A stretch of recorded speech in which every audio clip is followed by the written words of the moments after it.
Post matric शिष्यवृत्तीबाबत मोठी सकारात्मक update. सहाय्यक आयुक्तांशी प्रणव लोंढे यांची चर्चा. 2 दिवसात पोर्टल सुरू होण्याची शक्यता.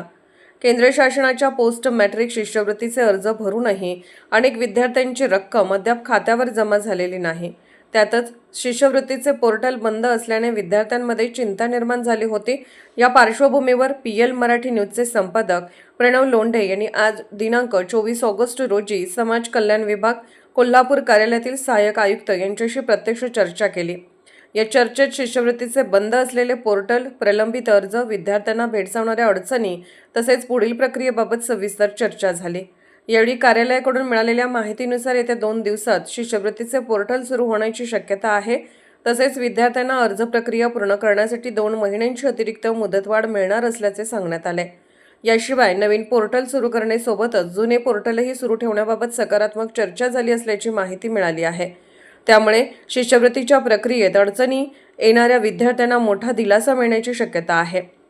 दरम्यान विद्यार्थ्यांना अर्ज भरताना किंवा शिष्यवृत्ती प्रक्रियेदरम्यान काही अडचण अथवा तांत्रिक समस्या उद्भवल्यास संबंधित समाज कल्याण विभागाच्या कार्यालयाशी संपर्क साधता येईल असेही सांगण्यात आले.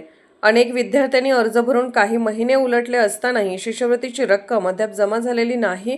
त्यामुळे प्रलंबित अर्जाची प्रक्रिया जलद गतीने पूर्ण करून पात्र विद्यार्थ्यांच्या खात्यावर शिष्यवृत्तीची रक्कम लवकरात लवकर जमा करावी अशी अपेक्षा विद्यार्थ्यांकडून व्यक्त होत आहे. सहाय्यक आयुक्तांसोबत झालेल्या चर्चेनंतर विद्यार्थ्यांनी दिलासा देणारी माहिती समोर आली असून सहाय्यक आयुक्तांसोबत झालेल्या चर्चेनंतर विद्यार्थ्यांना दिलासा देणारी माहिती समोर आली असून आता पोर्टल सुरू होण्याची आणि मुदतवाढीची अधिकृत अंमलबजावणी होण्याची प्रतीक्षा आहे. PL मराठी न्यूज संपादक प्रणव लोंढे. लोंढे बोलते, पत्रकार.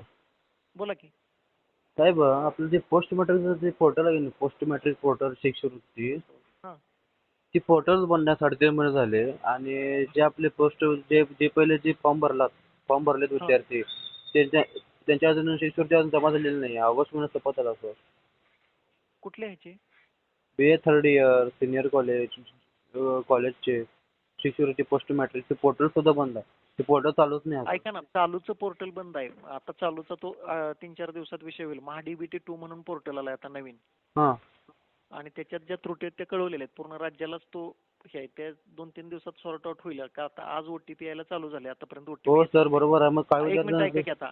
हां आणि जे पेंडिंग शिष्यवृत्तीचं म्हणता येते गेल्या वर्षी ज्याच्यातले ते 196 विद्यार्थी जे पेंडिंग आहेत आता जिल्ह्यातले आपल्या, हां ते त्यांच्या खात्यावर होईल जमा. हां आपल्या आणि जिल्हा स्तरावरनं ते अर्ज मंजूर झालेले आहेत. आणि पोर्टलचं सर, ते पोर्टल आता ते पोर्टल पोर्टलची बंद राहणार काय? कुठलं? आपलं हे पोर्टल बंद राहणार काय? आपलं जे आता जे मागचं जे पोर्टल होतं ते नाही बंद ते राहणार? दोन्हीचा डाटा कंबाईन करायला वेळ गेलाय वर. तो आता डाटा रिकव्हर झाला. एकच पोर्टल चालू राहणार आणि गेल्या वेळेची स्टेज सगळी त्या नवीन पोर्टलवर येणार. तरी पण किती दिवसात ते चालू होईल सर? कारण काय आम्हाला विद्यार्थी तरी कसं असते सर, शुक्रवारी सेक्रेटरी साहेबांबरोबर मीटिंग झाली. बुधवारपर्यंत सगळे विषय सॉर्ट आउट करायला सांगितलेत कंपनीला, MHDBTला. होय मी काय केलं आता ह्याला मंत्र्याला फोन केलेला. त्यांनी म्हणले कोल्हापूरला समाज कल्याणला कॉल करा म्हणले.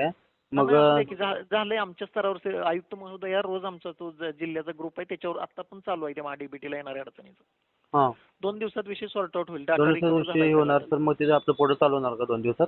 हा, आणि ते तुम्ही जे म्हणताय ते विद्यार्थ्यांना 2 महिने वाढवून देतील परत. 2 महिने वाढवून देतील म्हणजे फॉर्म भरण्यासाठी वर काय प्रोसेस आणि असेल तुम्हाला ते? जिथं अडचणी येते तिथं आमच्या ह्याला कार्यालयाला सांगा, जी कुठं कॉलेजला फी मागितली किंवा काय, म्हणजे अर्ज भरले, अर्जाची शिष्यवृत्तीची रक्कम मिळालेली नाही म्हणून विद्यार्थ्याला काय अडचण नाही येणार. आम्ही कॉलेजला तसं कळवलेलं आहे.